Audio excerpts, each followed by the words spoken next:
You're an expert. Your expertise falls at an interesting crossroads between law and religion. Going from that, the recent protests on the film "The Innocence of Muslims." First, have you seen the film? I've just, excuse me, I've seen only short clips of it. I didn't watch the whole thing. Okay, what was your immediate reaction from the clips? Obviously, it's a film that has abhorrent bigotry and a lot of lies in it, but what were the kind of things that stood out from the beginning or from the clips that you saw?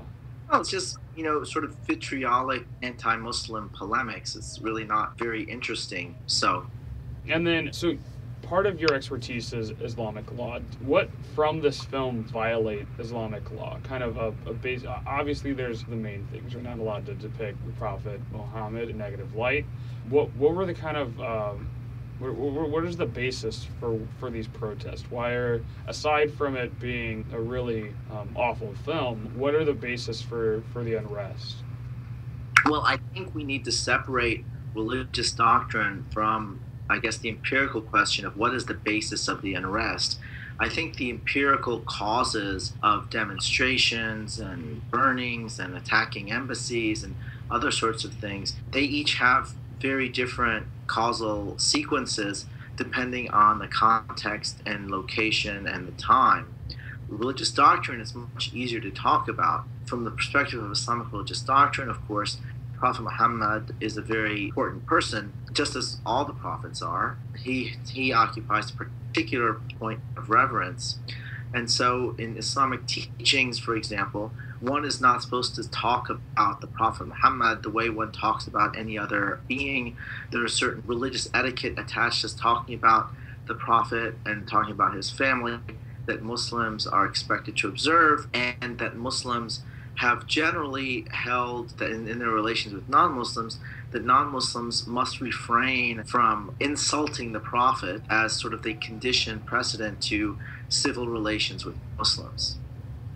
So we saw the same protest from the Danish cartoons, and actually those cartoons have been republished this week. Where do you see the future of this going? Do you think that there's always going to be this unrest when in the face of content like this? Or do you think that there's going to be just a kind of acceptance of, you know what, you just have to kind of brush it off? Do you think there's always going to be this level of protest, or do you think that it could kind of taper off, be like, well, it's just not important, we're not going to worry ourselves with that? Well, I think there are two separate questions here. I think the first question is, why are there protests? What triggers the protests? And then how come, if it's solely a question of religious doctrine, how come the protests aren't much more pervasive than they actually are? That's what I was trying to say, that we have to separate the theological question of the sanctity of the Prophet and the respect and love which Muslims hold for the Prophet from their political reactions. Now, one thing I'd like to emphasize, of course, is the minuscule numbers, relative numbers of Muslims participating in these demonstrations. So yes, you have demonstrations in different areas of the Muslim world, but it's an extremely small number, not even approaching 1/10 of 1%.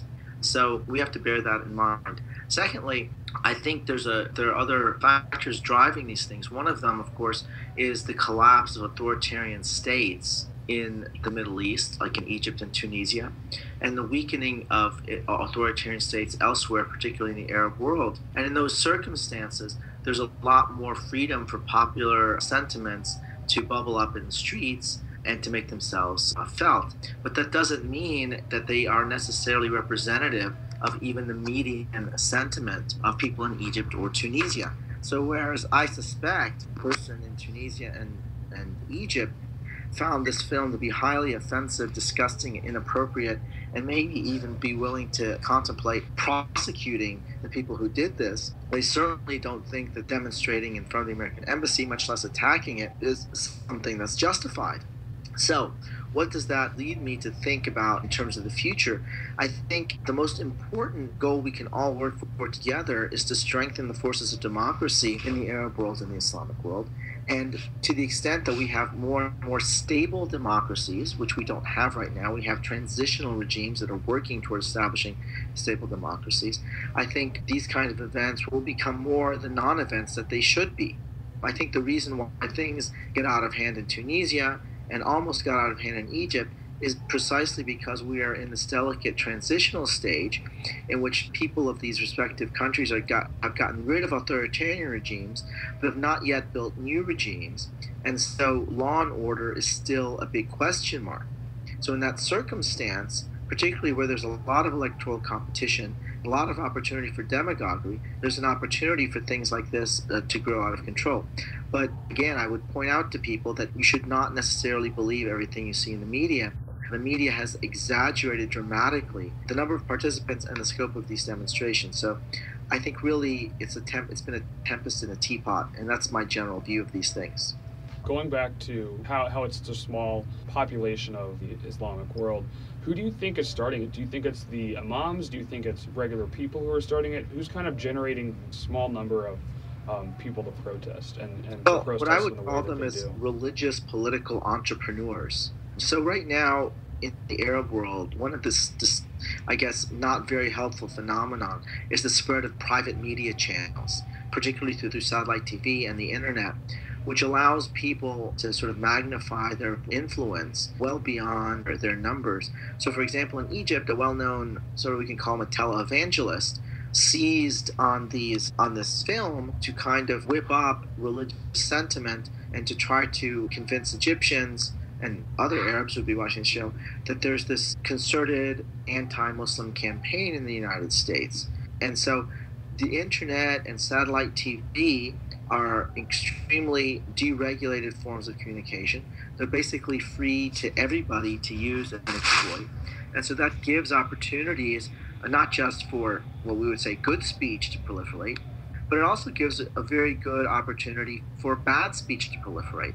And in transitional societies coming out of authoritarianism, there's not a strong tradition of pluralism and respect for the opinions of others. And so there's a tendency for demagoguery, or there's a risk that demagogic rhetoric can find traction among certain elements of society. And so that's why I'm saying that the answer here is, again, to further support consolidation of democracy, not to have nostalgia for the days of dictatorship. Now, there's one thing I do think that Americans in particular need to bear in mind. I think for a lot of Muslims, particularly in the Arab world, just as Americans sort of watch what goes on in, let's say, Egypt or the Arab world generally, well, they watch what goes on in the United States. And it's not a very pretty sight from the perspective of Muslims in the Arab world to see what's going on in the United States vis-a-vis popular currents about Islam. For the last 10 years, since 9/11, a very powerful Islamophobic network has developed in the United States. It's been very well documented. Center for American Progress published a very detailed report called Fear Inc., documenting the financial and intellectual ties that have given rise to this Islamophobic network. And it appears that they played a role in producing this movie. And so I think these are problems that our societies collectively face in the United States, in the Arab world, the Muslim world generally, is how to confront forces that are not interested in cooperation within pluralism, but are interested in demonizing the other and trying to essentially marginalize them, if not wipe them out entirely. So I think the cure for that is democratic pluralism and cooperation, not demonization. Do you think that democratization, do you think that's the only thing that could really help it, or do you think there's other things also? Obviously, democratization is a big thing. The more ability to express yourself and to express your beliefs, there seems to be the bigger the amount of tolerance in society is. Do you think that there's other things that can be done at this moment? Like in Egypt, they're moving towards, they're in that transitional regime. What could be done there to kind of limit the influence and the effect of these kind of people who tend to radicalize things? Well, I think for Egyptians have to focus on what I call sort of the big structural problems facing the country and try not to get distracted from these subversive or disruptive events. In any kind of transition, there are going to be continual series of disrupting events that should not detract attention from the bigger picture of structural reform. I like to point out, in history of the American Republic, for example, one of our first vice presidents, Aaron Burr, killed our first Secretary of the Treasury in a duel. Aaron Burr tried to create his own empire, what was then called the Northwest Territories, and launched a rebellion against the United States. So early regimes always have transition pains. We shouldn't expect miracles to happen in post-authoritarian era regimes.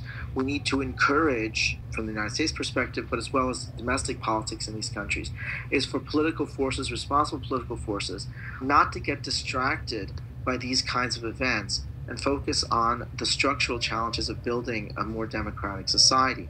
I think when people focus on that challenge, then they can work together and build enough trust where tolerance can develop. But obviously right now, it's very difficult to apply the standards of, let's say, liberal tolerance to a transitional society. The fruits of liberal tolerance are reaped after you've built all these other kinds of institutions. We can't expect it to be the first thing that shows up. So therefore, we shouldn't get too disappointed when we see bouts of intolerance. Now, on the other hand, I think it's very unhelpful when we see people defending movies like The Innocence of Muslims as though it's the pinnacle of free speech. I don't think we should be in the business of conflating hate speech with free speech. We may tolerate hate speech for all sorts of reasons, but that's not why we value free speech. We don't value free speech because it allows people to vent their hatred of others. We value free speech because it helps us to achieve all sorts of goods that we hold in common, like establishing an accountable government, furthering knowledge, furthering the exploration of truth, furthering our ability to understand and respect one another. But it's not because we value insulting one another. That is not why we have free speech. So I think those who want to defend the movie on the grounds of free speech are really taking a wrong tack and aren't being helpful for the cause of democratic transition in the Arab world, because they're telling people that hate speech and religiously slanderous speech is what free speech is all about, and I don't think that's the case. Going off on that, obviously it is hate speech, but how can we kind of go back and limit hate speech but still protect freedom of speech? What's a fine line that we could ride? That's a really interesting question, because the United States is unique among liberal democracies in its refusal to regulate hate speech, or at least criminalize it. And I now teach law in Canada, but when I came here, I learned that the American view of free speech is not the only view of free speech that exists out there. So in Canada and the European community, for example, there are limitations on free speech. Hate speech is not considered a part of free speech. That does not mean that in Canada the government is out there prosecuting everybody who expresses an unpopular opinion. In fact, I think maybe there's been one successful hate speech prosecution since the statute was adopted. So we can have a lot of debate as to whether or not adopting hate speech legislation serves any useful function at all. And I remember when I first moved here as an American, I thought, oh, this is sort of silly, because when you read the statute, the exceptions are so wide that it's sort of hard to imagine anybody being prosecuted for a hate speech crime. On the other hand, I do think that it has had an effect on Canadian public discourse insofar as what it says is, hate speech in and of itself is not considered a legitimate part of free speech.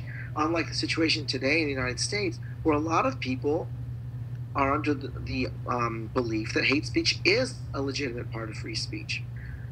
So I think that Americans first have to realize that, this is a very idiosyncratic American view. Other democracies in the world reject this doctrine that hate speech isn't part of free speech. The second thing I would say is that if you look a little more closely at American law, it's not quite so clear why we have to believe that hate speech is a part of free speech. One of my favorite examples is Title VII, the federal statute that bans discrimination in the workplace.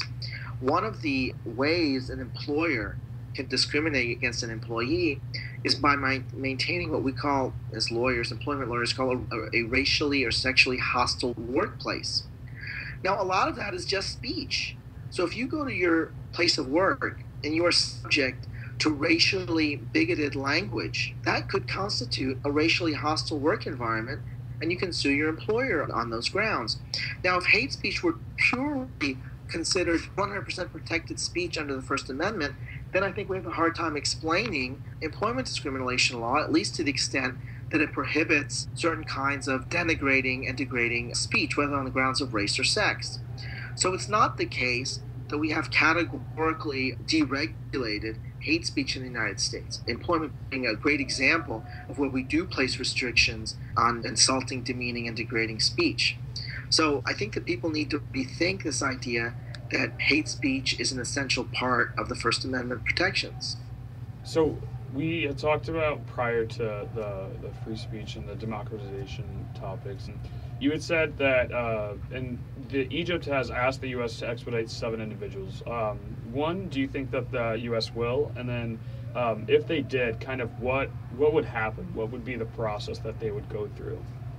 Well, I don't think it's conceivable at all that the United States is going to extradite those people to Egypt. I don't even know what the process would be. I'm assuming, since Egypt asked for their extradition, that there is an extradition treaty between the United States and Egypt. But I don't think that's going to go anywhere. I think that was mostly for domestic consumption. I think that people in Egypt simply don't understand why this is permissible. I think in Egypt, where religion is very important for both Muslims and Christians, and there is a lot of sectarian tension in Egypt. People understand that responsible citizens don't go around inflaming religious passion. And so they have a hard time understanding why the United States should tolerate this kind of speech. And it's not just from what you would say religious fundamentalists. People who are otherwise, fairly liberal, at least liberal in the Egyptian spectrum, don't see this as an example of protected speech at all. And last question, anything that you want to add that we haven't touched on, that you want to clarify, or that you think hasn't really been said within the news, within the media, something that hasn't gotten out there? Anything you want to add? Yeah, I think what's very important for Americans especially to understand is that I don't think that this movie was sort of the random speech act of a single individual in California. Clearly, there was a lot of money involved. He had to hire a lot of people to do it. And I think that's the more troubling part of this movie, is not the content of it, but that there is a well-established network in the United States dedicated to promoting religious hatred. Now, of course, they justify themselves as saying they're engaged in self-defense, but we have to realize that, a year and a half ago, when a man in Norway went to a summer camp and killed 77 people, he had written a lengthy manifesto, and he made repeated references to prominent leaders of the anti-Islam movement in the United States. So this network is posing quite a serious challenge, I think, to values of religious toleration and intercommunal harmony. And I think we have to, as Americans, we have to think about this more seriously. It's not just the ravings of a single crazy person in California who put this together. There is a well-established, well-funded network that is promoting a kind of clash of civilizations, clash of religions, and is not working toward peace and stability. And I think that's a problem.